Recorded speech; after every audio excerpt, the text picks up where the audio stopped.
پیدا کر کے رہے گا. یہ ایک تو یہ کہ کب کرے گا وہ تو کہا کہ قانون کے اندر ہے. یہ کیسے ہوگا یہاں یہ ہے جو قرآن نے بتایا. میں اس مثال کو پھر دہرا دوں, وہ بڑی نمایاں ہے اس معاملے میں کہ انسانوں کی دنیا کے لیے خدا نے جو قوانین بنائے ہیں وہ ان کی پابندی خود بھی کرتا ہے. حالانکہ خدا اور اس کی پابندی, لیکن وہ اگر کسی دوسرے کی عائد کردہ پابندی ہو تو اسے تو مجبوری کہتے ہیں, اور جو انسان اپنے اوپر آپ پابندی عائد کرتا ہے نا اسے مجبوری نہیں کہتے. پابندی یہ اس نے اپنے اوپر آپ کی ہے. وہ یاد ہے آپ کو وہ آیت, اور وہ تو بڑی اہم ہے کہ بدیع السماوات والارض سے تو بات شروع کرتا ہے وہ کہ ہم اس پوری عظیم کائنات کو عدم سے وجود میں لائے, یعنی یہ تھی نہیں, اس کا وجود ہی نہیں تھا, جسے وہ نتھنگ نیس کہتے ہیں نا, نتھنگ نیس سے بینگ میں لانا. یہ دنیا کی عظیم سے عظیم سائنس بھی یہاں آ کے تو وہ حیرت کی وادی میں گم ہو جاتی ہے. نتھنگ نیس سے وجود میں لانا جو ہے یہ سائنس کے بس کی بات نہیں سمجھ جائے, لیکن وہ یہ سائنٹسٹ اس کو تو سمجھتے ہیں کہ واقعی نتھنگ نیس سے یہ وجود میں آئی. تو وہ اتنی بڑی چیز تو خدا نے یہ کی ہے. وہ آیت یہاں سے شروع ہوتی ہے, کہا یہ ہم نے کیا. اب تم ہمیں کہتے ہو کہ خدا کے ہاں بیٹا بھی ہے. یہ ہے اگلی بات جو وہ کہتا ہے. وہ کہتا ہے کہ ہماری تو بیوی نہیں ہے تو بیٹا کیسے ہو سکتا ہے. یعنی یہ کائنات تو عدم سے وجود میں آ سکتی ہے, لیکن اب جو یہاں ہم نے قانون مقرر کیا ہے کہ اولاد پیدا ہونے کے لیے نر اور مادہ کی ضرورت ہے, ان کا اختلاط ضروری ہے, اس کے خلاف ہم بھی نہیں کرتے. میری بیوی نہیں بیٹا کیسے ہوگا؟ کیا بات ہے. اور تو کائنات کو عدم سے وجود میں لے آیا, تمہیں کیا یہاں مشکل ہے؟ کہنے کہ وہ لے آیا عالم امر کی بات تھی. یہ تمہاری دنیا کی جو بات ہے نا, اس میں وہ جو تمہارے لیے قوانین ہیں ان کی ہم بھی پابندی کرتے ہیں.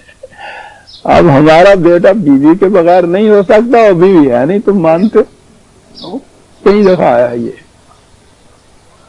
یعنی یہ ہے وہ نقطہ جو میں عرض کر رہا تھا کہ انسانوں کی دنیا میں خدا اپنے پروگرام کو انسانوں کے ہاتھوں سے بروئے کار لاتا ہے, اور اسی کے لیے یہ جماعت ضروری ہے جو اس نے تیار کی. محمد رسول اللہ والذین معہ جو ہیں, یہ ہے وہ جماعت جو یہ کرے گی. کس طریقے سے یہ ہوتا ہے؟ عجیب بات ہے. باطل کا نظام, باطل کی قوتیں وہ برسر اقتدار آ جاتی ہیں, نظام ایک باطل کا قائم کر لیتی ہیں. اب اس نظام کی جگہ اس کو اکھیڑ کے ایک صحیح نظام مسلط کرنا ہوتا ہے. بڑا لمبا پروسیس ہے یہ.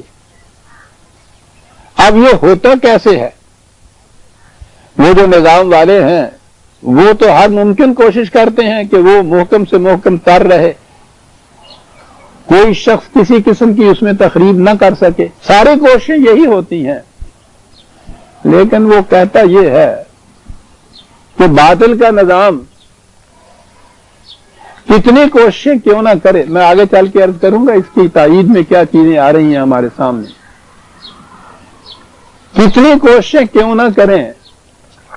وہ جو غالب نے کہا تھا نا کہ میری تعمیر میں مضمر ہے ایک صورت خرابی کی, کہ باطل کے نظام کی تعمیر کے اندر بنیادیں جو اس کی ہوتی ہیں وہ متزلزل ہوتی ہیں, وہ محکم نہیں ہوتی ہیں.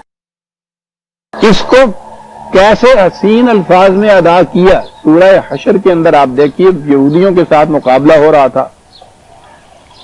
کہا کہ یخربون بیوتہم بایدیہم, گھبراؤ نہیں, یہ تو اپنے ہاتھوں سے اپنے گھروں کو ڈھا رہے ہیں. واہ واہ واہ. باطل نظام کی اصل اور بنیاد کے اندر جو تخریب مضمر ہوتی ہے, کیا بات ہے بھائی صاحب. اس کے متعلق یہ کہنا کہ گھبراتے کیوں ہو, دیکھتے ہو یہ نظام کس طرح سے اپنی تکمیل کے نقطے تک پہنچ رہا ہے. یہ لوگ اپنے ہاتھوں سے اپنے گھر برباد کر رہے ہیں. ایک کاش غلط نظام والوں کی آنکھیں یہ دیکھنے کہ ٹھیک ہے مکان کے اوپر کے حصے کی آرائش اور زیبائش کے اندر تو ان کی ساری کوششیں صرف ہوتی ہیں، بنیادیں متزلزل ہو رہی ہوتی ہیں، وہاں نگاہ نہیں جاتی۔ یہی نہیں کہ وہاں وہ خود متزلزل ہو رہی ہوتی ہیں، یخربون بیوتہم بایدیہم، کہا ایک تو ادھر یہ ہو رہا ہے کہ وہ تخریبی نظام اپنے اصل کے اعتبار سے ایسا ہے کہ اس میں تخریب ہے، وہ اپنے ہاتھ سے بھی ڈھا رہے ہیں، لیکن اس میں عرصہ ذرا لمبا لگتا ہے جو وہ اپنے ہاتھ سے ڈھاتے ہیں۔ تو کہا اس کے ساتھ ہی وَأَيْدِ الْمُؤْمِنِينَ، اور اس کے ساتھ جماعت مومنین ہے، رہی سے ہی کسر یہ نکال دیتی ہے۔ یہ ٹھیک ہے کہ باطل کے نظام نے خود اپنے ہاتھوں سے ہی اپنی تخریب بھی کر لینی ہے، تمہاری تہذیب اپنے خنجر سے آپ ہی خودکشی کرے گی، لیکن لمبا عرصہ لگ جاتا ہے۔ اس کے ساتھ اگر عید المومنین شامل ہو جائیں تو پھر وہ صدیوں کا کام برسوں میں، برسوں کا مہینوں میں، مہینوں کا دنوں میں کھو جاتا ہے، اس کی رفتار تیز ہو جاتی ہے۔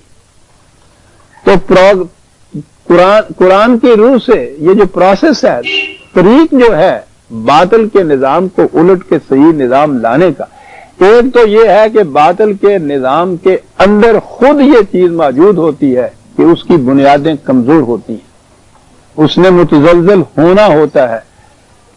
وہ اپنے ہاتھوں سے آپ گھر کا ویران کرنا، اس کی ریفرنس آپ نے شاید لکھی 59/2، بڑی اہم چیزیں ہیں یہ 2-3 آیتیں، اس کو اچھی طرح سے نوٹ کیجئے۔ 59/2 یعنی یہ اپنے ہاتھوں سے بھی اپنے گھروں کو ویران کر رہے ہیں، اور اس کے ساتھ جماعت مومنین کے ہاتھ جب جا کے لگ جائیں گے تو پھر یہ پروسیس اور بھی جلدی اپنے نتائج برآمد کر دے گا۔ سورہ توبہ کی اندر 9/14 یہاں تو بڑی عجیب چیز آج سامنے آئی، عذاب خداوندی جسے ہم کہتے ہیں، اللہ کا عذاب فلاں قوم کے اوپر آ گیا۔ ہمارے ذہنوں میں تو یہی ہے نا کہ وہ گویا یہ دوسرے جو اللہ والے ہوتی ہے قوم، اس کے محبوب کی امت جو ہوتی ہے نا، یہ آرام سے بیٹھی رہتی ہے، اپنے گھروں کے اندر مزے لوٹتی رہتی ہے، اور وہ خود ہی اپنا عذاب ان کے اوپر نازل کر دیتا ہے، وہ قوم تباہ ہو جاتی ہے، اور پھر ان سے کہا جاتا ہے کہ جاؤ اٹھو، سام لو، ہندو چلے گا، لوٹ لو جا کے سب کچھ۔ ساڑھے نال طے ہوا سی نا، کہتا خدا کا عذاب جو ہے وہ یوں نہیں آتا۔ کیا بات ہے۔ 9/14 کہا قاتلوہم، اٹھو جنگ کرو ان کے ساتھ۔ بہت اچھا جی۔ یعذبہم اللہ، الفاظ دیکھیے اپنی طرف منسوب کیا ہے، خدا ان کو عذاب دے گا، خدا ان کو تباہ کرے گا۔ اچھا جی، خدا نے تباہ کرنا تھا تو وہ ہمیں قاتلوں کا ہے کے لیے کہا تم سمجھتے نہیں ہو ہمارا عذاب کس طرح سے آتا ہے۔ الفاظ غور کیجیے عزیزان، قاتلوہم، پہلے قاتلوہم ان کو کہا، یعذبہم اللہ، خدا ان کو تباہ کرنا چاہتا ہے، خدا ان کو تباہ آگے ہے بِأَيْدِيكُمْ، تمہارے ہاتھوں سے خدا ان کو تباہ کرانا چاہتا ہے۔ یہ ہے عزیزان ایمان اصل چیز۔ اگر بھول گیا ہو تو وہ تو پھر وہ غالب کا نعت کا شعر، تو یہ جتنی آیات ہیں وہ ان کی تفسیر اپنے اندر وہ لیے ہوئے ہے، بڑا ہی جامع ہے، بہت اونچا تھا یہ شخص جو بات کہہ گیا، وہی شعر کہ تیر قضا ہر آئینہ در ترکش حق است، خدا کی قضا کے تیر تو اللہ کے ترکش کے اندر ہوتے ہیں، پہلے سے ہوتے ہیں، لیکن اما کشاد ز کمان محمد است، تیر جب وہ چلتا ہے تو محمد کی کمان میں سے چلتا ہے، اکیلا ترکش میں رکھا ہوا نہیں چلتا۔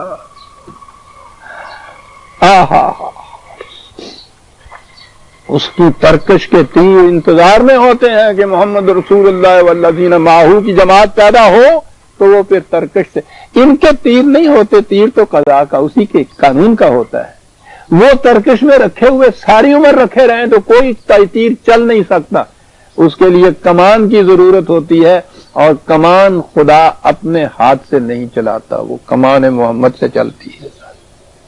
یہ جو اسلام پہ ہمارا ایمان ہے اور اس کے دعوے سچے ہیں، خدا کا سب کچھ حق ہے، کہتے رہیے، کرتے رہیے، وہ اس کے ترکش کے اندر رکھے ہوئے تیروں کی تعریف کرتے چلے جائیے۔ سبحان اللہ صاحب، کیسی یعنی خوبصورت ہے صاحب، وہ تو پوچھو نہیں، ہیرے کا جوڑ اس میں لگا ہوا ہے، زہر میں بھجا ہوا، ترکش میں رکھا ہوا ہے. اگلی بات کرو کہ لیجئے یہ کمان آ گئی، اب اس میں چلے گا وہ ترکش کا تیر، پھر جا کے ہدف پہ لگے گا، نشانے پہ لگے گا. دیکھا کتنے خوبصورت یہ لفظ، قاتلوہم یعذبہم اللہ بایدیکم ویخزہم. عذاب اس کا جو ہوتا ہے عزیزان ایمان، یہ ٹھیک ہے تباہیاں تو آتی ہیں اس طرح سے، اصل عذاب یہ ہے ذلیل ہو جانا کسی قوم کا دنیا میں، یہ عذاب بتایا ہے. مملکتیں چھن جانا، سلطنتیں نہ رہنا آنی جانی چیز ہے، چھنتی بھی ہیں آ بھی جاتی ہیں، یہ چیزیں ہوتی ہیں، لیکن اصل عذاب یہ ہے خزین فی الحیات الدنیا یخزہم. یہ ہے عذاب خدا کا جس قوم پہ آ جاتا ہے، اس لیے کہ اس نے تو وَلَقَدْ كَرَّمْنَا بنی آدم کہا تھا. انسان بحیثیت انسان ہونے کے خدا کی روح سے، خدا کے قانون کی روح سے واجب التکریم پیدا کیا ہے اس کو اس نے.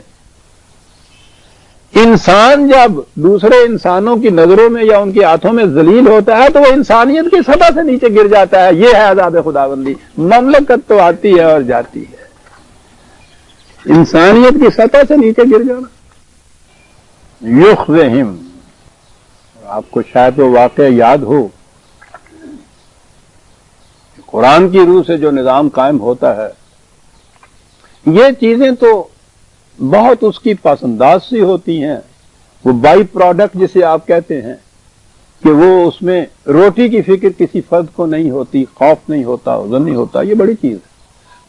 اصل چیز اس کے اندر یہ ہے کہ شرف و تکریم انسانیت جو ہے اس کو ذوق نہیں پہنچتا.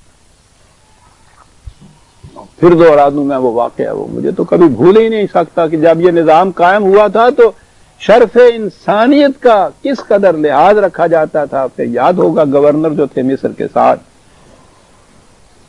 وہ بڑے قابل، بڑی بلند سیرت کے انسان تھے. ایک ذمی تھا یہودی،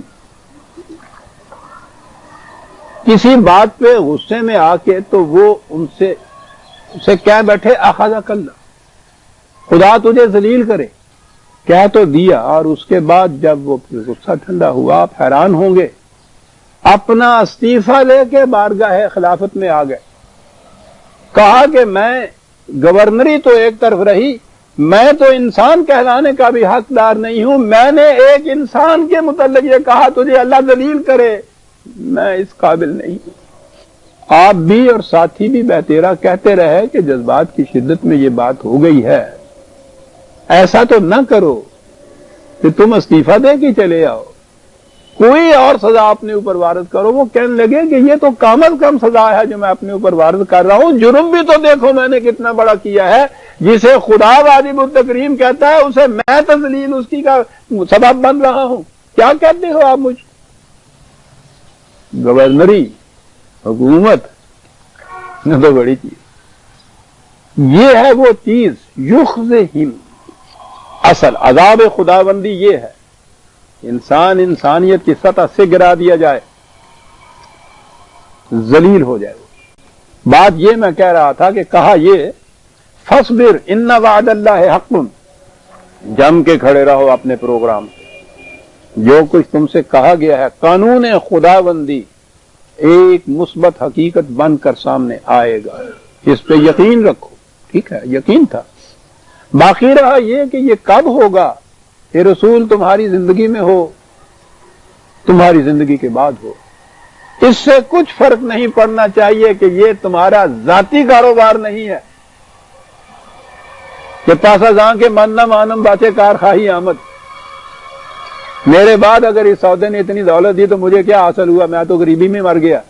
یہ سوال تمہاری ذات کا نہیں ہے، یہ تو انسانیت کے لیے ہے. تمہاری زندگی میں ہو جائے، تمہارے بعد ہو جائے، ہمارے حساب کے مطابق ہوگا اور اس میں کچھ فرق نہیں آئے گا. بس اتنی سی بات ہے کہ اگر از خود ہمارے جو قانون وہ کائناتی ہیں ان کے مطابق ہوتا رہے، ہوتا جائے گا، جسے وہ ملائکہ کی نصرت کہتا ہے، تو دیر لگے گی. اگر تمہاری جماعت ساتھ آ جائے گی، وَأَيْدِيَكُمْ جسے کہا ہے، جلدی ہو جائے گا. تو یہ ضروری ہے کہ وہ خدا کے ترکش کے تیر اس جماعت کی کمان کے اندر سے نکلیں گے تو پھر یہ جلدی ہو جائے گا. ویسے اس نے کہا ہے کہ یہ کوئی بات نہیں ہے، نہ بھی ہوگا فعلینا یرجعون، یہ مجرم بھاگ کے کہیں جا ہی نہیں سکتا، مفرور ہے، یہ اشتہاری مجرم تو ہے، لیکن یہ جو بھاگ رہا ہے، کیا خوبصورت الفاظ ہیں عزیزان من، یہ رجا کے لفظ جو قرآن نے کہے ہیں، اس کے تو معنی ہمارے ہاں جو لیے جاتے ہیں، ضمن بات آ گئی، دو لفظوں میں اس کا بھی ازالہ کر دوں کہ ہماری طرف آئیں گے، تو ذہن میں ہمارے کچھ ایسا ہوتا ہے کہ وہ کہیں خدا بیٹھا ہوا ہے، قیامت کا نقشہ ایسا ہی ہے نا کہ وہ بہت بڑا میدان ہوگا، اس میں پھر خدا ایک جگہ بیٹھا ہوا ہوگا، الینا راجعون کے معنی ہے ہماری طرف آئیں گے، یعنی خدا کسی جگہ ہے اس کی طرف جائیں گے، یہ خدا کی طرف جائیں گے، وہاں اس کے ہاں جائیں گے۔ بات دور چلی جائے گی، ورنہ میں بتاتا کہ یہ تو تصوف کا باطل عقیدہ ہے کہ ہر انسانی نفس کا منتہا یہ ہے وہ ذات خداوندی میں جا کے مل جاتا ہے، یہ بات نہیں ہماری طرف آنے کی، خدا کی طرف کے معنی یہ ہے کہ وہ عدالت خداوندی جہاں سے یہ بھاگا بھاگا پھر رہا ہے کہ گرفت نہ ہو جائے، وہاں سے سزا نہ مل جائے، اس کو پتہ نہیں ہے، رات کی تاریکیوں کے اندر یہ چکر لگا رہا ہے، اپنے ذہن میں سمجھ رہا ہے کہ میں اس سے دور جا رہا ہوں، اس کو پتہ نہیں ہے کہ اس کا ہر قدم اس کی طرف اٹھ رہا ہے، اس نے تو خود آ کے حاضر ہو کے کہہ دینا کہ لیجیے سرکار میں آ گیا۔ قانون مکافات عمل کے معنی یہ ہے کہ اس سے مفر نہیں ہے، اس سے بھاگ نہیں سکتا کوئی شخص، ہر شخص کا قدم اس کی طرف اٹھ رہا ہے۔ اور کہا یہ سلسلہ جو ہم نے بات بیان کی ہے، اے رسول تنہا تمہارے ساتھ ہی نہیں ہے، وَلَقَدْ أَرْسَلْنَا رُسُلَنَا مِن قَبْلِكَ مِنْهُمْ مَنْ قَصَصْنَا عَلَيْكَ وَمِنْهُمْ مَنْ لَمْ نَقْصُصْ عَلَيْكَ وَمَا كَانَ لِرَسُولٍ أَن يَأْتِيَ بِآيَةٍ إِلَّا بِإِذْنِ اللَّهِ، یہ بات تمہارے ساتھ نہیں ہوئی، سلسلہ انبیاء رسولوں کا سلسلہ شروع سے یہ جاری رہا، اور انہی مراحل سے وہ سب گزرتے رہے۔ وہ جو اقوام سابقہ کی داستانیں وہ بیان کرتا ہے، وہ انبیاء سابقہ کی اسی سنت کو بیان کرتا ہے، وہ کہ یہ کچھ اسی طرح سے ہوتا چلا آ رہا ہے، کوئی نئی بات نہیں ہے، نہ ستیزہ گاہ جہاں نہیں، نہ حریف پنجہ فگن نہیں ہے،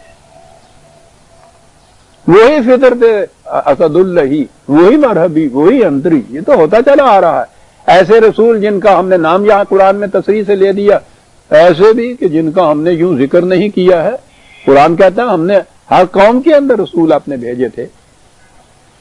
باقی رہا یہ کہ وہ جو نتیجہ ہے وہ رسول خود برآمد کر لے، کسی رسول کے ساتھ یہ نہیں ہوا، یہ اقتدار، یہ اختیار، یہ قوت کسی رسول کو بھی حاصل نہیں تھی، وہ تو قانون خداوندی کے مطابق ہی وہ نتیجہ برآمد ہوتا تھا، وہاں بھی یہی ہوا تھا، ہمارے ساتھ بھی یہی ہوگا۔ فَإِذَا جَاءَ أَمْرُ اللَّهِ قُضِيَ بِالْحَقِّ وَخَسِرَ هُنَالِكَ الْمُبْطِلُونَ، جب وہ خدا کے مقرر کردہ قانون کے مطابق وہ وقت آخری آ جاتا ہے کہ جب کشتی نے ڈوبنا ہوتا ہے، پھر یہ حقیقت سامنے آ جاتی ہے، مری اور محسوس طور پر آ جاتی ہے، اور وہاں پھر یہ جو باطل کے نظام والے ہیں نظر آتا ہے کہ کیسے تباہی ہوئی، کتنا نقصان ہوا ان لوگوں کا۔ باقی رہا یہ کہ اس کائنات کے اندر یہ ٹھیک ہے، میں نے عرض کیا تھا قرآن کریم کا انداز یہ ہے، وہ نظری حقائق بیان کرتا ہوا درمیان میں وہ اس کے اس بات کے لیے مری محسوس مثالیں بیان کرتا ہے، وہ خارجی کائنات کی ہوتی ہے۔ کہا ہماری ربوبیت کا قانون تم دیکھنا چاہتے ہو تو وہ تم دیکھو تو صحیح، تم انسان پیدا ہوئے، کیا بات ہے، کیا کہا، اللہ الذی جعل لکم الانعام لترکبوا منها ومنها تاکلون ولکم فیہا منافع لتبلغوا علیہا حاجتا فی صدورکم وعلیہا وعلی الفلک تحملون۔ کہتا ہے کہ یہ بتاتے ہیں کہ اس کی خدا کے اس نظام ربوبیت کی نشانیاں کیا ہیں، علامات کیا ہیں۔ وہ کہتا ہے کہ یہ علامات تمہارے ہاتھوں سے کچھ معجزے دیکھنے چاہتے ہیں، یہ معجزات تو بکھرے پڑے ہیں، کہاں انسانوں کو پیدا کیا، ذرا سوچئے۔ کہتا ہے انسان پیدا ہوئے، اگر ان کے ساتھ سارے بھیڑیے پیدا اور ہو جاتے، یہ جتنے جانور ہیں، گائے، بھینس، گھوڑا، بکری، بھیڑ، ان کی بجائے بھیڑیے سارے ہوتے، کیا حشر ہوتا انسانوں کا۔ اسی پہ نہیں دیکھتے کہ یہ کتنا ہمارا نظام ربوبیت ہے کہ انہیں پیدا کیا تو اس کے ساتھ ہم نے گائے بھینس گھوڑے بیل بکریاں پیدا کی جو سارے اس کے کام آتے ہیں، اس کی پرورش کا ذریعہ بنتے ہیں، اس کی تقریب کا ذریعہ نہیں بنتے ہیں. یہ نہیں کیا، یہ نہیں دیکھتے کہ کتنا بڑا انعام ہے خدا کا. اس لیے کہ اس نے جو ان کی پرورش کا ذمہ لیا تھا وہ نظام ایسا پیدا کیا ہے کہ ان سے تم کتنے فائدے اٹھاتے ہو، ان پہ سوار ہوتے ہو، ان کا گوشت کھاتے ہو، دودھ پیتے ہو، اس پہ بھی سوار ہوتے ہو، پھر وہ کشتیاں ہیں ان پہ سوار ہوتے. کہا یہ کہتے تھے نا کہ کچھ نشانیاں اس کی دکھانی چاہیے، کہا یریکم آیاتہ ہی، دیکھو تو صحیح کتنی محسوس نشانیاں ہیں اس کے نظام ربوبیت کی. فَأَيَّ آیَاتِ اللَّهِ تُنْکَرُونَ، کہو تو صحیح، انکار کر سکتے ہو تم ان نشانیوں کا؟ یہ ہیں اس کے صحیح نظام کی نشانیاں. ایک نظام باطل کا تمہارا ہوتا ہے، قیامت ہے کہ انسان نو انسان کا شکاری ہے. ایک یہ نظام ہمارا تھا تمہاری ربوبیت کا، ایک وہ تمہارا نظام ہوتا ہے. دانا ایمی کارد آ حاصل برد، امت بار امت دیگر چرد. ایک قوم دوسری قوم کو کھائے جا رہی ہے، بوتا یہ ہے کاٹتا وہ ہے. اور ایک ہمارا نظام ہے کہ تمہیں بھیجا ہے بغیر تمہاری مرضی کے، تمہارے ارادے کے بغیر، یہ سارا سامان نشو و نما ہم نے پیدا کر دیا ہے. دیکھتے ہو دونوں نظاموں میں فرق کتنا ہے. اب آگے بات آ گئی اہم کہ رسول بھی پہلے سے آتے رہے، قومیں بھی پیدا ہوتی رہی، وہ باطل کا نظام بھی انہوں نے قائم کیا، بڑا شان و شوقت و رفت و عظمت کا بے نظیر نظام، روما کی سلطنت کی تعظیم، ایران کی ملوکیت کی تعظیم، ہزارہ سال سے وہ چلی آ رہی تھی صاحب. اس قسم کی بڑی بڑی تہذیبیں، بڑے بڑے نظام قائم ہوئے دنیا میں. قرآن اس کے بعد تاریخی شواہد کو پیش کرتا ہے اور یہ بڑی اہم چیز ہے. افلم یسیروا فی الارض فینظروا کیف کان عاقبۃ الذین من قبلہم کانوا اکثر منہم واشد قوۃ وآثارا فی الارض. کہا یہ تو ایسے ابھی ہے ہی نہیں، ان کے مقابلے میں کچھ شے ہی نہیں ہے. بڑی وسعت مملکت کی، بڑے ساز و جراق ان کے سامنے، بڑی دولت و حشمت ان کے پاس، زمین کے خزانے کھود کھود کے نکالنے والی قومیں، اتنی بڑی قومیں. پھر فما اغنا عنہم ما كانوا یکسبون. اس کے باوجود چونکہ وہ باطل کے نظام کی بنیادیں کمزور تھیں، جب وہ اپنی چھت کے بوجھ سے نیچے آ کے گری ہیں ان کو کوئی بچا ہی نہیں سکا. افلم یسیروا، چلتے پھرتے ہو نا تم، تمہارے جن راستوں پہ تم چلتے ہو وہاں راستوں میں ان کے کھنڈرات تمہیں ملتے ہیں، ان قوموں کے تباہ شدہ مساکن کے. دیکھتے نہیں ہو تم ان کو؟ فلما جاءتهم رسلهم بالبينات فرحوا بما عندهم من العلم وحاق بهم ما كانوا به كانوا يستهزئون. صحیح نظام کی طرف دعوت دینے والے رسول آئے، انہوں نے آ کے کہا کہ یاد رکھو تمہاری تہذیب اپنے ہاتھوں سے آپ ہی خودکشی کرے گی. تم اس پہ مسکرا دیے، استہزاء کیا تم نے، اس کا مذاق اڑایا. ہمیں کوئی چھیڑ سکتا؟ عزیزان مان، یہ تباہ ہونے والے، ہمارے دور میں تباہ ہونے والے جو بادشاہ ہیں یا بادشاہ وغیرہ ہیں، ان کے تباہ ہونے سے چند دن پہلے کے ذرا وہ اقوال دیکھیے. کس کی ضرورت ہے ہمارے خلاف یہ کچھ کر دے گا؟ ہر ایک یہی کہتا. کہا ان کی بھی یہ صورت تھی کہ وہ آگے کہتے تھے، وہ مذاق اڑاتے تھے. کیا کہتے ہو صاحب، ہم تباہ ہو جائیں گے، کس کی ضرورت ہے ہماری طرف آنکھ اٹھا کے بھی وہ دیکھے. کہا یہ تھا ان کے ہاں کا طریقہ. یہاں یہ چیز ذرا ہے وقت اتنا. فلما رأوا بأسنا قالوا آمنا باللہ، یہ میں بعد میں لوں گا. یہ کیا چیز ہے جو قرآن نے بتائی ہے؟ دولت ہے، حشمت ہے، قوت ہے، سلطنت ہے، مملکت ہے، نظام ہے. تو پھر وہ کون سی چیز تھی کہ جس کی وجہ سے یہ تباہی آئی؟ ہمارے ہاں یہ جو تہذیب آج کل کی آئی ہے، تہذیب مغربی سے جسے عام طور پہ کہا جاتا ہے، اب تو مغرب کیا مشرق کیا، سب اپنے بنائے ہوئے زندہ میں ہے محبوس. کیا بات ہے اس کی، عجیب انداز میں یہ بات کر جاتا ہے، سب اپنے بنائے ہوئے زندہ میں ہے محبوس. مشرق کے ثوابت ہوں یا مغرب کے ہوں سیار، مشرق کے ثوابت اور مغرب کے سیار کیا نا، یہ اس کا ہی کام تھا. سب اپنے بنائے ہوئے زندہ میں ہے محبوس. ساری دنیا ظاہر الفساد فی البر والبحر، بچا ہوا ہی کوئی علاقہ نہیں ہے صاحب. کہا یہ کیا چیز ہے؟ اس کو کہتے ہیں سیکولرزم کا نظام. یعنی یہ نظام کہ انسان خود اپنے لیے، اپنی معاشرت کے لیے، سوسائٹی کے لیے آپ قانون وہ بنا سکتا ہے. ان قوانین کے مطابق نظام قائم کر لینا حکومت کا جو ہے، آخری جہاں تک پہنچی ہے عقل انسانی، ان کے ہاں کی تنہا فکر وہ یہ ہے کہ انسانوں کی جماعت، قوم کے نمائندے اکٹھے ہو کے وہ کوئی قانون بنا لیں تو وہ بہترین قانون ہے. وہ جو کچھ بھی انسانوں کے قانون، انسانوں کے ہاتھوں ہے، یہاں تک ہے وہ چلے. یہ جو قوانین ہے، بات قوانین کی نہیں ہے. اصل میں نظریہ یہ ہے کہ انسان کی زندگی یہی طبعی زندگی ہے، فزیکل لائف ہی ہے. بی اے کیا، نوکر ہوئے، پینشن ملی اور مر گئے. کیسا خانو؟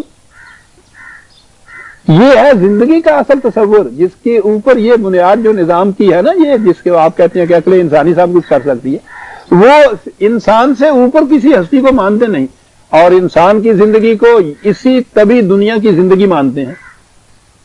اسے کہتے ہیں سیکولرزم. اس کے اندر قوت، دولت، آرمامنٹ، اسلحہ، تدبیریں، یہ ساری چیزیں اس پہ توجہ رہتی ہے.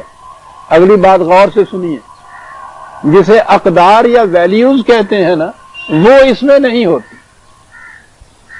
یعنی ایک بات سچائی کے ساتھ ہم نے کرنی ہے، یہ نہیں کرنی، ایسے ہے جس میں ہماری کامیابی ہو جائے، خواہ کوئی طریقہ اختیار کیا جائے. کامیاب سیاستدان وہ ہے جو اپنی منوا لے دوسرے سے. کیسے منواتا ہے، کیا کہتا ہے، کتنا جھوٹ بولتا ہے، کتنے فریب دیتا ہے، کچھ نہیں، اس کا مجسمہ کھڑا ہو جائے گا. اسے کہتے ہیں کہ ویلیوز درمیان میں نہیں آتی. ان کو ویلیوز یا اقدار کہتے ہیں. یہ اقدار انسانیت کی سطح کی بات ہے، حیوانوں کی سطح میں اقدار نہیں ہوتی. بیل نکلتا ہے اپنے گاؤں سے، بھوکا ہوتا ہے، سامنے جو سب سے پہلے کھیت آ جاتا ہے اس میں وہ چرنے لگتا ہے، اپنے مالک کا ہو کسی غیر کا ہو، اس کو پیٹ بھرنے سے غرض ہوتی ہے. اقدار کے معنی یہ ہے کہ انسان آئے تو وہ یہ دیکھے کہ نہ بھائی یہ میری نہیں ہے، کسی اور کی ہے، اس لیے کسی اور کے اوپر سلب و نہب یہ صحیح نہیں، اسے قدر کہتے ہیں. یہ سیکولرزم کے اندر اقدار نہیں ہوتی، طبعی مفاد ہوتا ہے. سب سے بڑا میں نے کہا نا محب وطن اور پیٹریوٹ وہ ہوتا ہے جو اپنی قوم کے مفاد کا تحفظ کرے. کس طریقے سے کرے، کوئی غرض اس سے نہیں ہوتی. یہ جو قرآن نے کہا ہے نا کہ ان کے پاس بڑی قوت، بڑی دولت، بڑے ذرائع، آبادی کی بھی کثرت تھی، اس کے باوجود وہ تباہ ہوئی. کون سی چیز نہیں تھی جس کی وجہ سے وہ تباہ ہوئی؟ اقدار نہیں تھی، ویلیوز نہیں تھی. تو قرآن کی روح سے بات یہ ہوئی کہ کسی نظام کی کامیابی اور کامرانی جانچنے کا یہ طریقہ صرف نہیں ہے کہ اس کے پاس یہ دولت اور عصمت اور قوت ہو، یہ کتنی ہے. یہ تو نہایت ضروری ہے، تبھی زندگی کے اندر تو سانس لینا ضروری ہے. سانس نہیں لیں گے تو موت واقع ہو جائے گی، یہ ضروری ہے. لیکن اس کے ساتھ اگر اقدار خداوندی بھی موجود ہے پھر اس نظام کی بنیادیں مستحکم اور محکم ہوں گی. اگر یہ نہیں ہے تو سیکولرزم ہے، وہ تباہ ہو کے رہے گا. اس میں یہ سوال ہی نہیں ہے کہ سیکولرزم جو ہے وہ غیر مسلموں کا ہے یا مسلمانوں کا ہے. یعنی اگر یہ زبان سے اپنے آپ کو کوئی قوم مسلمان بھی کہتی ہے اور زبان سے کہتی رہتی ہے اقدار بھی سب کچھ ہے، اور اپنے نظام میں ان اقدار کا دخل نہیں ہوتا، وہ تو اسی سطح پہ ان سے بھی گئی گزری سطح پہ ہوتی ہے، ان کے ساتھ منافقت بھی شامل ہوتی. تو یہ جو نظام سیکولرزم کا ہوتا ہے اس میں یہ اقدار نہیں ہوتی.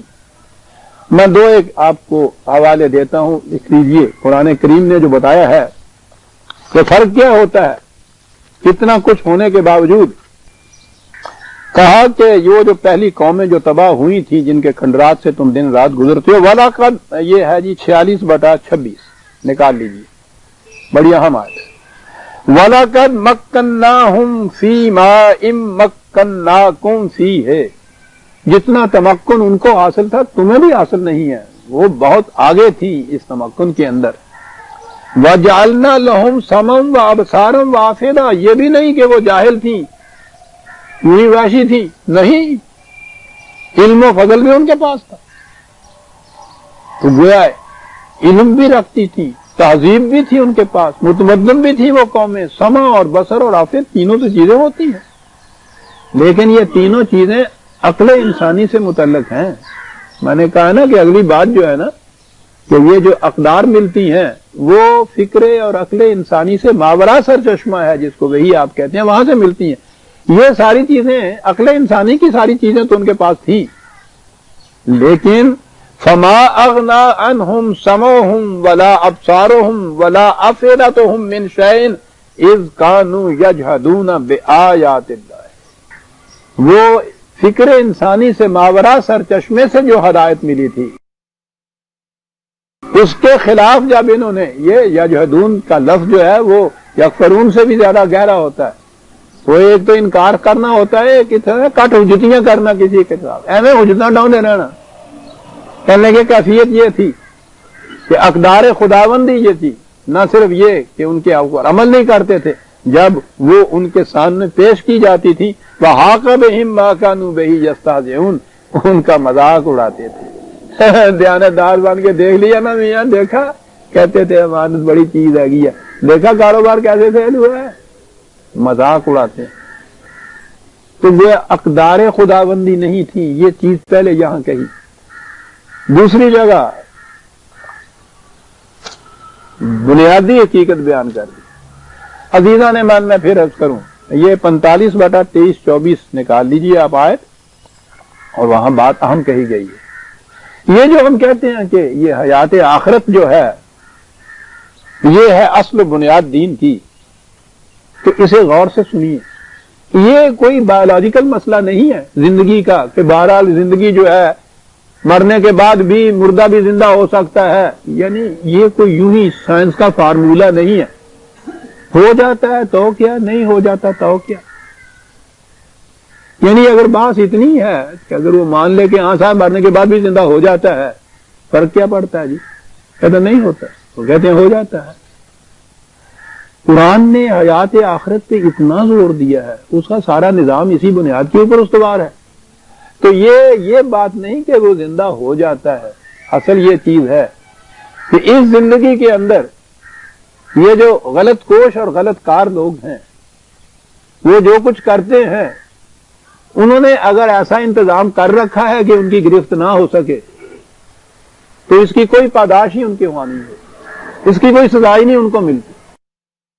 اگر وہ اقتدار اعلیٰ کے حاکم ہیں جن کو سورینٹی کہتے ہیں، اس کے معنی یہ ہوتے ہیں اکاؤنٹیبلٹی ٹو نن، یعنی کوئی ان سے باز پرس نہیں کر سکتا۔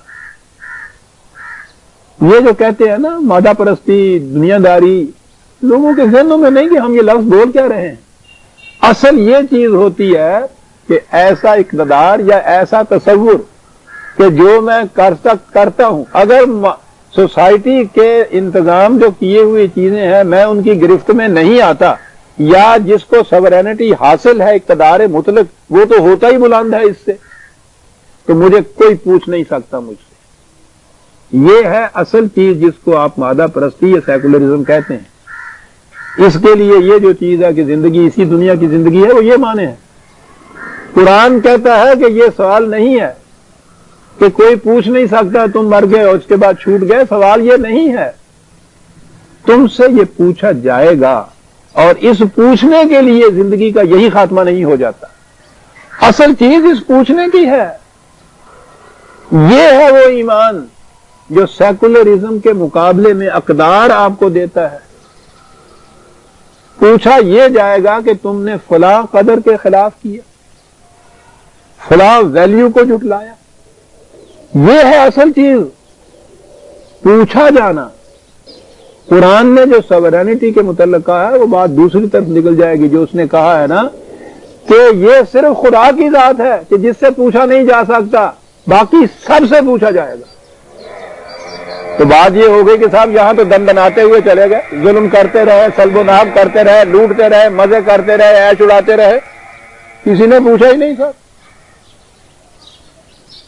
اور پوچھا تو انہوں نے ایسا انتظام کر رکھا تھا کہ صاحب چھوٹ گئے، تو معاملہ ختم ہو گیا نا۔ ان کا ختم نہیں ہو گیا۔ یہ ہے عزیزان من سیکولر نظام اور اسلام کے نظام میں فرق۔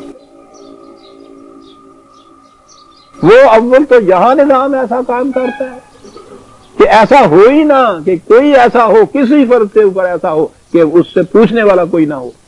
نظام ایسا یہاں وہ کام کرتا ہے۔ کائنات کی بلند ترین ہستی جو ہے واجب الاحترام، اس کی زبان سے قرآن نے یہ کہا دیا ہے۔ حضور یہ فرماتے ہیں قرآن میں کہ تم تو ایک طرف رہے، اگر میں بھی معصیت کروں خدا کے قانون کی، میں بھی اس کے عذاب سے نہیں بچ سکتا۔ یہ ہے نظام اسلام کا، اور یہ ہے آخرت پر ایمان۔ یہ آپ سنیے کہ کیا کہتا قرآن 45/23۔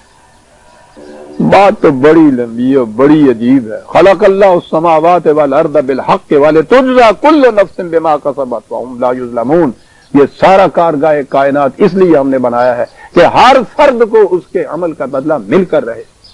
یہ کائنات اس لیے ہے گردش کے اندر۔ بات اور تھی، افرأیت من اتخذ الہہ ہواہ وأضلہ اللہ علی علم وختم علی سمعہ وقلبہ وجعل علی بصرہ غشاوہ۔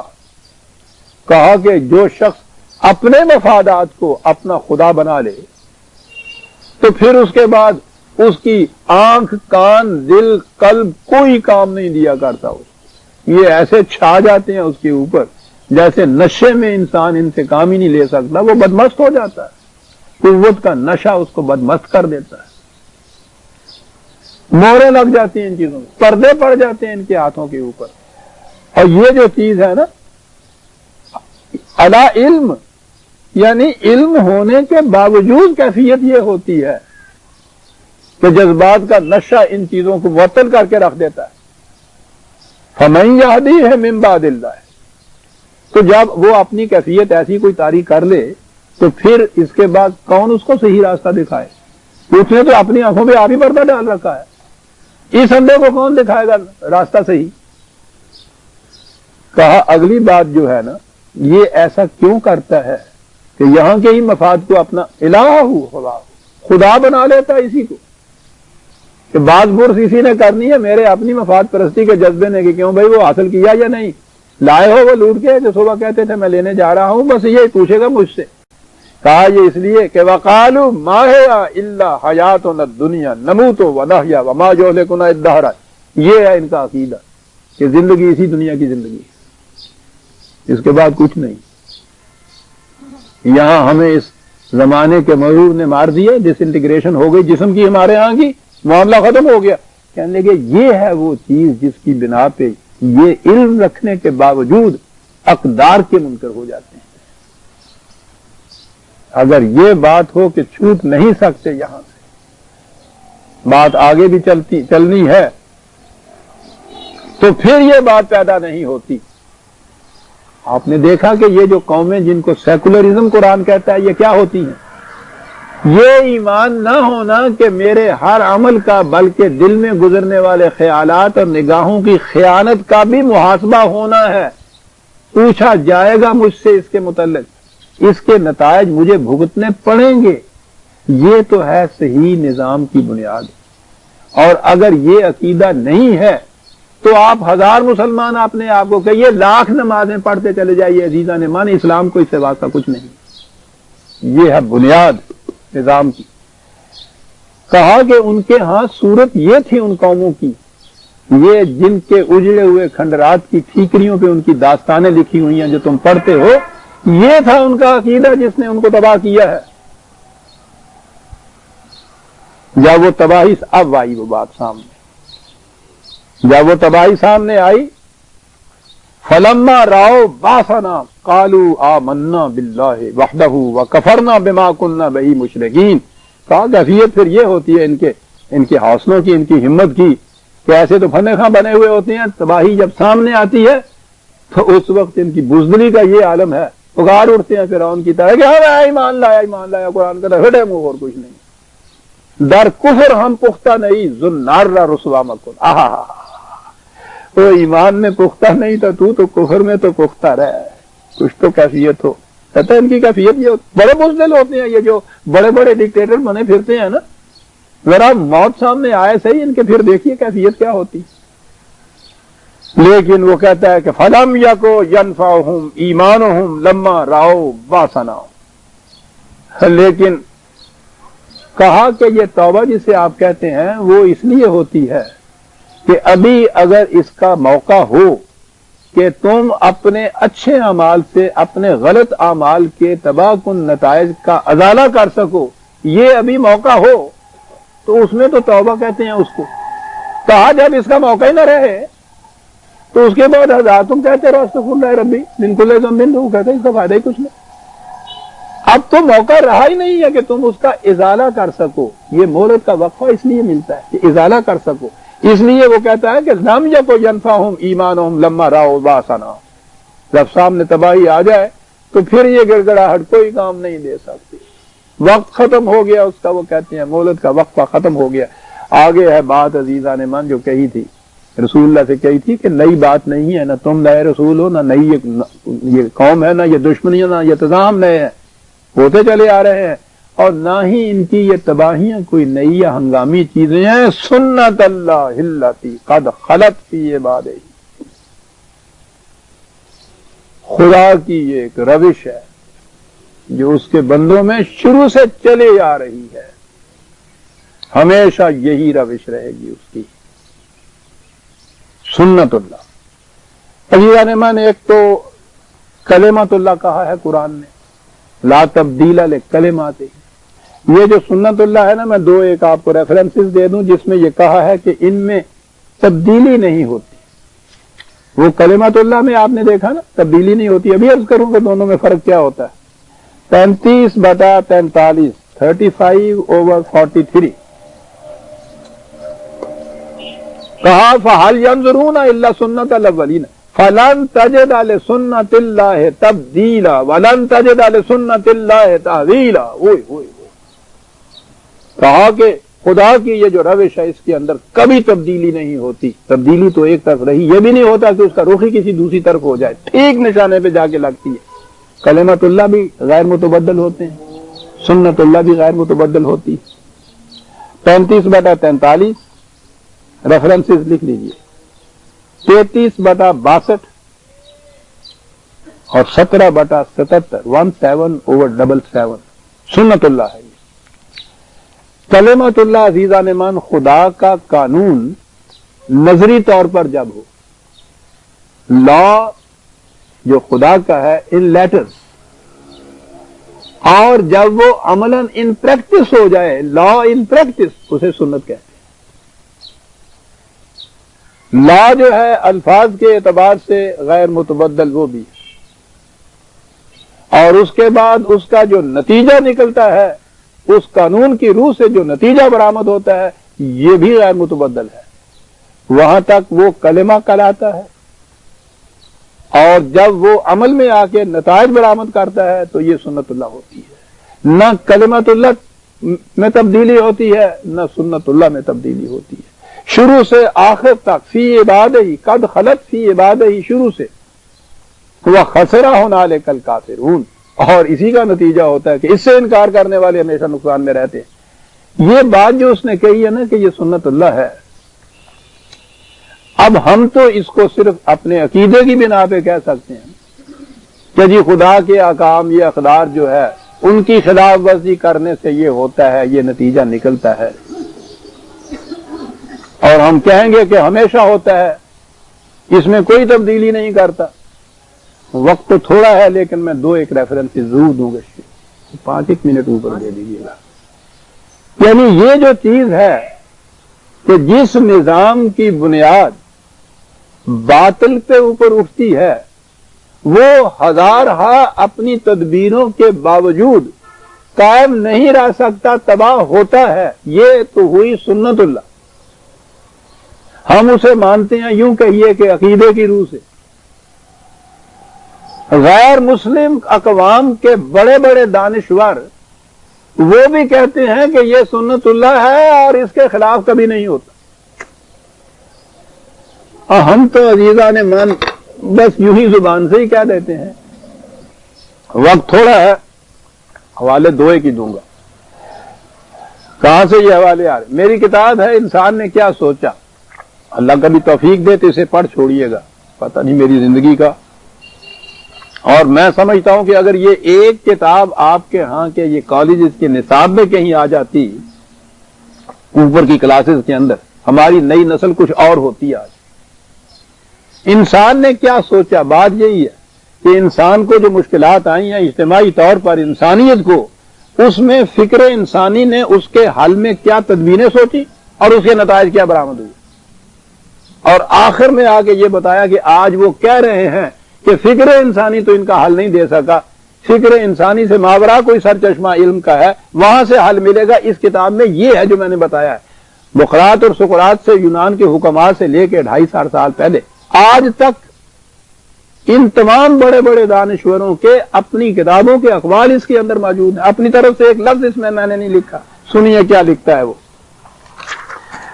ایک ریفرنس لے لیجیے، بریفو، رابرٹ بریفو اس کا نام ہے، بڑی عجیب کتاب، دی میکنگ آف ہیومینٹی، تشکیل انسانیت، بریفو ہے۔ رومن امپائر کے اوپر لمبی چوڑی گفتگو کی اور تہذیبوں کے اوپر بحث کی، ان کا تجزیہ کیا، اور اس کے بعد وہ جس نتیجے پہ پہنچا وہ کہتا ہے کہ انسانی حیات اجتماعی کا کوئی نظام جس کی بنیاد باطل اصولوں پر ہو کبھی قائم نہیں رہ سکتا، خواہ اس باطل نظام کو کیسے ہی تدبر اور دانش مندی سے کیوں نہ چلایا جائے۔ سنت اللہ دیکھتے ہیں اس کی بنیادی کمزوری خارجی نظم و ضبط اور ادھر ادھر کی جزئی مرمت سے کبھی رفع نہیں ہو سکتی۔ جب تک اس کی اصل باقی ہے اس کے لیے تباہی مقدر ہے۔ روما کی سلطنت عام انسانوں کی لوٹ کھسوٹ سے ایک خاص جماعت کو متمول بنانے کا ذریعہ تھی۔ انہوں نے اس سوداگری کو نہایت قابلیت اور تدبر، خلوص اور دیانتداری سے چلایا، لیکن حسن انتظام کی یہ تمام خوبیاں بنیادی باطل کو اس کے فطری نتائج سے نہ بچا سکی۔ غلط بنیادوں کے اثرات بلا روح رعایت نتیجہ خیز ہو کر رہے۔ اس کے بعد وہ لکھتا ہے یہ ویلیوز کے متعلق، کہتا ہے کہ اگر انسان بادلوں سے اونچا اڑنے لگ جائے تو اس کا مطلب یہ نہیں ہوتا کہ انسانیت کی سطح بھی اتنی ہی بلند ہو گئی ہے، نہ ہی 100 میل فی گھنٹہ کی رفتار کے معنی ترقی ہیں۔ انسان اگر ستاروں کو تولنے کے قابل بھی ہو جائے اور علوم و فنون کے وسیع میدانوں میں گھوڑے دوڑانے لگ جائے تب بھی اس کے جوہر ذاتی میں قلب ماہیت پیدا نہیں ہو سکتی۔ انسانی معاملات اس سے کہیں گہرے ہوتے ہیں۔ قوت، تہذیب، کلچر بے معنی چیزیں ہیں اگر ان کے ساتھ اخلاقی برائیاں شامل ہوں۔ وہ صحیح پیمانہ جس سے انسانی دنیا کی قدر و قیمت ماپی جا سکتی ہے اخلاقی پیمانہ ہی ہے۔ اور اس قسم کے باطل نظام کے معال کے متعلق وہ لکھتا ہے کہ وہ نظام تہذیب جس میں حق و صداقت کو عادی طور پر نظر انداز کر دیا جاتا ہو آخر الامر تباہ ہو کر رہتا ہے۔ ناانصافی سے کوئی فرد کیسا ہی کامیاب کیوں نہ ہوتا چلا جائے، وہ اجتماعی نظام جس کا وہ جز ہے اور وہ جماعت جو اس ناانصافی کے ثمرات سے نفع اندوز ہوتی ہے، اس ناانصافی کی وجہ سے انجام کار برباد ہو جاتی ہے۔ انتخاب طبعی کے اٹل قانون کی بنا پر گناہ کی اجرت موت ہے۔ اور ایک چھوٹا سا اقتباس اور بھی ہے، امریکہ کا مورخ ہے دور سے، بڑا مشہور ہے، کتاب کا نام ہی ہے سیویلائزیشن۔ چند الفاظ میں بات کیا گیا، ہماری تباہی کا باعث نہ تو بڑے بڑے مجرم ہیں جن سے ہم لرزاں رہتے ہیں اور نہ ہی ہمارا افلاس جس سے ہم نادم ہیں۔ اس کا اصل باعث وہ معاشرتی نظام ہے جو منافقت اور فریب کی بنیادوں پر قائم ہے، اور اس کے ساتھ یہ قانون کہ جس کی لاٹھی اس کی بھینس، اس قانون پر مبنی نظام کی مقدر میں تباہی کے سوا کچھ نہیں ہوتا۔ سنت اللہ التی قد خلت فی عبادہ۔ دیکھتے ہیں کہاں سے شہادات چل رہی ہیں عزیزان مانی۔ اور آج یورپ اور امریکہ کے تمام دانشور چیخ رہے ہیں کسی ایسے نظام کی تلاش میں کہ جو ان اقدار کے اوپر مبنی ہو۔ وہ کہہ رہے ہیں، میں دوں گا کبھی اس کے متعلق بھی درس آیا، ان کی شہادات وہ کہتے ہیں کہ اس وقت چرچا یہ ہے کہ یہ ایٹم بم جو ہے یہ دنیا کو تباہ کر دے گا۔ اس نے کہا کہ یہ تو انسانوں کو موت کے گھاٹ اتارے گا، یہ کوئی تباہی نہیں ہے، تباہی وہ ہے کہ انسان زندہ رہے اور تباہ ہوں، اور یہ تباہی ہمارے غلط نظام کی بنا پہ آئے گی۔ اس میں انسان تبھی موت مرتا نہیں، وہ لکھتے ہیں انسانیت مر جاتی ہے، اور جب انسانیت مر جائے اور انسان زندہ رہے تو وہ کہتے ہیں اس سے زیادہ عذاب کوئی نہیں ہو سکتا۔ سنت اللہ التی قد خلت فی عبادہ وخسر ہنالک الکافرون۔ سورہ المومن اس آیت پہ ختم ہو گئی۔ آئندہ درس ہم اگلی آیت 41 سے ہم لیں گے۔ ربنا تقبل منا انک انت السمیع العلیم۔ کوئی یہاں ٹک رکھ گیا ہے یہ